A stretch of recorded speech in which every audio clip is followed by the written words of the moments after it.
Dans 5 minutes, on joue à Antinomie. Antinomie est un jeu à deux dans lequel chacun va jouer des cartes de sa main, tenter de réaliser des trios gagnants et engager des duels. Le but du jeu est d'être le premier à remporter 5 cristaux. Le jeu comporte 16 cartes qui vont de 1 à 4, en 4 couleurs et avec 4 icônes différentes. Il y a aussi 2 cartes sorciers et on aura besoin de 10 jetons pour représenter les cristaux.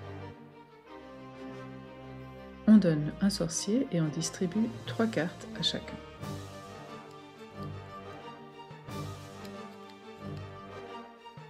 Puis on forme une ligne de 9 cartes face visible au centre de la table. Cette ligne représente le continuum allant du passé vers le futur. Il reste une carte qu'on va placer en biais face cachée tout à droite de la ligne. Ce sera le codex. On regarde ensuite la couleur de la carte la plus à gauche et on place un cristal sur la couleur correspondante du codex. On désigne le premier joueur qui doit placer sa carte sorcier sous une carte de la même couleur que celle recouverte par le codex, ici du vert. Puis c'est au tour du deuxième joueur qui pourrait la placer au même endroit ou sur une autre carte verte. La partie commence.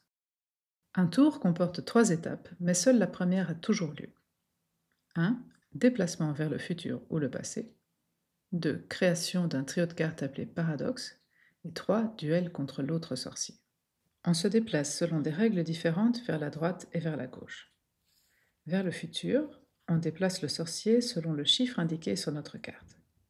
Vers le passé, on déplace le sorcier vers la couleur ou l'icône de notre carte. Le premier joueur consulte ses cartes et choisit de partir vers le passé en fonction de la couleur. Il déplace son sorcier, prend la carte où il s'est arrêté et la remplace par la carte révélée de sa main. Il n'a pas créé de trio avec ses cartes et n'a pas engagé de duel. Les étapes 2 et 3 n'ont donc pas lieu et la main passe au deuxième joueur. À son tour, le deuxième joueur doit faire un déplacement. Ici, il n'a pas le choix, il doit aller vers le passé. Il se déplace selon la couleur. Et il échange la carte sous laquelle il est arrivé avec celle de sa main. Grâce à son échange de cartes, il a créé un paradoxe. 3 cartes en main ayant une caractéristique commune. Même chiffre, couleur ou icône. Ici, c'est le même chiffre. Attention, pour que la suite soit valide, aucune des 3 cartes ne doit correspondre à la couleur recouverte sur le codex.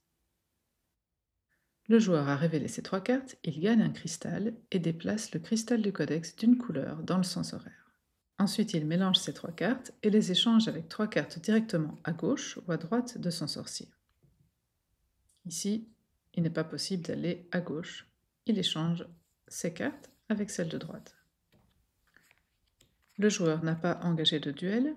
Le tour passe donc au premier joueur. Le premier joueur commence par son déplacement.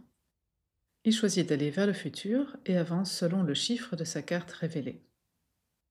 Il échange ses cartes. N'a pas réussi à créer de paradoxe, mais son sorcier est arrivé face au sorcier adverse. Il va donc engager un duel. Chaque joueur fait le total de ses chiffres en main. Attention, la couleur recouverte sur le codex vaut 0. Dans ce cas-ci, c'est le mauve. On révèle ses mains et on compare. Le deuxième joueur a 5 points, le premier n'a que 4 points. C'est le deuxième joueur qui gagne. Le gagnant vole un cristal à son adversaire et avance le cristal du codex d'une couleur. En cas d'égalité, chacun aurait mélangé ses cartes et en aurait révélé une au hasard. Le plus haut l'emportait. S'il y avait encore égalité, personne ne gagnait et la partie continuait. Si le perdant du duel n'a pas de cristal, le vainqueur ne gagne rien et le cristal du codex reste en place. Quelques précisions.